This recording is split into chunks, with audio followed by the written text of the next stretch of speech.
જ્યાં સુધી હઠ માંડની ઈર્ષાના પ્રભાવમાં રહી આપણે બોલીએ છીએ, જીવીએ છીએ, ખાઈએ છીએ, ત્યાં સુધી સુહૃદ ભાવ ક્યારેય તમારા જીવનમાં પ્રગટશે નહીં. જ્યાં સુધી કેવળ પ્રભુનો સંબંધ. ભગવાન સ્વામિનારાયણ ક્યાંથી? નરસિંહનું મથુરાની ધરતી પર બહુ અપમાન થયું. મીરાનું બી અપમાન થયું. વસ્ત્ર રહી ગયું એક હાથ, બાકી જે સ્વામિનારાયણ એવી કરુણ હાલતમાં મીરાને મૂકી દીધા હતા.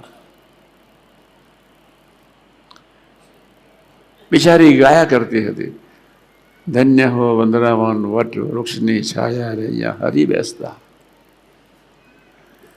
આપણા જીવનમાં તો કંઈક પ્રસંગ બને ને મશીન ગરમ થાય, કંઈક પ્રસંગ બને ને ભાવ ફેર થઈ જાય, કંઈક પ્રસંગ બને ને ઉદાસ થઈ જાય, કંઈક પ્રસંગ બને ને કળિયુગ વ્યાપી જાય, કંઈક બને પછી છૂટાછેડા લઈ રહીએ.